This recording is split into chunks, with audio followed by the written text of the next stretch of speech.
एक साइंटिस्ट एक ऐसा डिवाइस बनाता है जिससे अतीत के हर एक घटनाओं को वो अपने आंखों के सामने देख पाता है।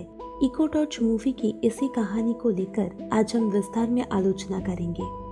मूवी के शुरू में एक साइंटिस्ट एक दीवार को देखते हुए दिखाई देता है। फिर वहाँ पर वो साइंटिस्ट एक लाइट बल्ब की तरफ जाता है। जब वो आदमी उस लाइट की रोशनी को बढ़ाता है तो एक स्टैचू की रिफ्लेक्शन उस रोशनी के पास दिखाई देता है।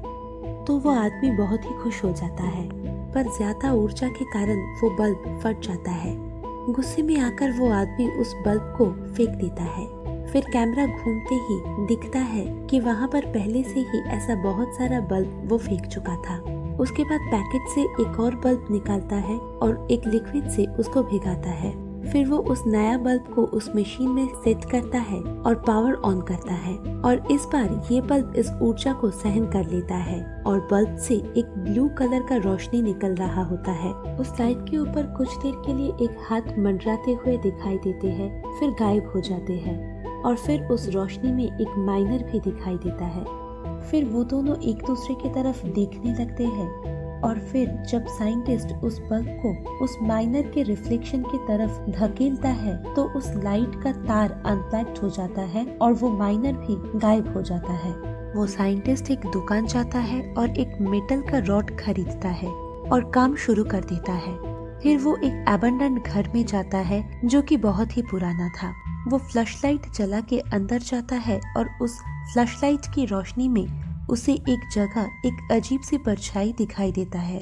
कैमरा में उस फ्लैशलाइट को फोकस किया जाता है तो दिखाई देता है कि वो साइंटिस्ट उसके पुराने इन्वेंशन को अपग्रेड करके एक टॉर्च में तब्दील किया है। तो वो जब उस लाइट को ऊपर करता है तो दिखाई देता है कि एक खिलौना जैसा कुछ हवा में मंडरा रहा है और वो साइंटिस्ट फिर अपना सर हिलाता है तो वो खिलौना भी अपना सर हिलाता है और जब वो हाथ हिलाता है तो वो खिलौना भी अपना हाथ हिलाता है। फिर साइंटिस्ट अपना लाइट ऊपर की तरफ करता है तो दिखता है कि ऊपर कोई भी नहीं है और वो पुतला कुछ तारों के मदद से अकेले ही झूल रहा है। फिर वो एक बड़ा सा रूम में जाता है जहाँ पर उसे एक म्यूजिक प्लेयर दिखाई देता है। तो वो उस प्लेयर के ऊपर ब्लू लाइट फेंकते ही कुछ गाना बजने लगता है और कुछ कपल्स डांस करते हुए दिखाई देते हैं। कुछ देर बाद वो वहाँ से उस घर के एक दूसरी जगह जाता है और टॉर्च से देखता है कि कुछ मछलियाँ हवा में तैर रही है। फिर वो चलते रहते हैं और अचानक उसे किसी का चीखने की आवाज और गरजने की आवाज एक साथ सुनाई देता है। तो जिस रूम से वो आवाज आ रहा था वो उस रूम में जाता है। उस रूम की दीवार पर बहुत सारा खरोचने के निशान थे और वो उस लाइट से देखता है कि कोई उस दीवार की तरफ मुंह करके गरज रहा है। शरीर से तो वो इंसानों की तरह दिख रहा था पर उसके आंख और चाल चलन जानवर की तरह था। तो वो जानवर उस साइंटिस्ट की तरफ देखता है और गुस्से में आके साइंटिस्ट की तरफ बहुत सारी चीजें फेंकने लगता है। तो इसे वो टॉर्च का लाइट टूट जाता है। फिर उसे वो जानवर दिखाई नहीं देता है और इस सब के बाद वो डर जाता है और एक दूसरी रूम में जाके जल्दी से अपना टॉर्च का बल्ब चेंज कर लेता है। उसके बाद वो जानवर फिर से दिखाई देता है और साइंटिस्ट के ऊपर अटैक करने की कोशिश करता है और वो टॉर्च को भी टच कर देता है। तो इसके कारण उस जानवर के हाथ में कुछ प्रॉब्लम शुरू हो जाता है तो वो डर के वहाँ से भाग जाता है। फिर वो साइंटिस्ट सीढ़ी से नीचे आता है और वहाँ एक कमरे में उसे एक औरत दिखाई देती है।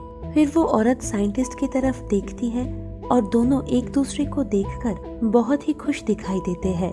वो साइंटिस्ट अपना हाथ आगे करता है पर चाहते हुए भी वो औरत उसे छू नहीं पाता है। फिर वो साइंटिस्ट उस औरत को उस रूम में लेकर जाता है जहाँ पर म्यूजिक प्लेयर था। म्यूजिक प्लेयर के ऊपर फिर से उस टॉर्च का रोशनी गिराता है और फिर से वही म्यूजिक बजने लगता है। तो वहाँ पर बहुत सारा कपल फिर से डांस करते हुए दिखाई देता है, परंतु इस बार सैनिक के यूनिफॉर्म में एक और आदमी वहाँ पर दिखाई देता है और वो औरत और सैनिक एक दूसरे को देखकर मुस्कुराते हैं। इसके बाद फिर से वो दीवार दिखाया जाता है जो कि पहली सीन में दिखाया गया था और वहाँ पर पता चलता है कि वो औरत सैनिक की ही बीवी थी।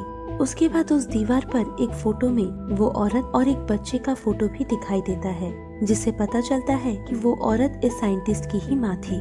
फिर से उस म्यूजिक रूम को दिखाया जाता है जहाँ पर दोनों एक दूसरे के बाहों में खो जाते हैं और वो साइंटिस्ट इसी तरह अपने मम्मी पापा के आत्माओं को एक दूसरे के साथ मिला देता है। इसी पॉजिटिव नोट के साथ इस मूवी को एक हैप्पी एंडिंग दी जाती है।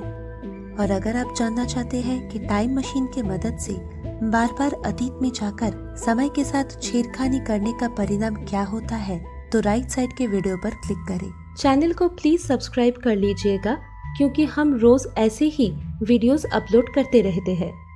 वीडियो को अंत तक देखने के लिए बहुत बहुत धन्यवाद।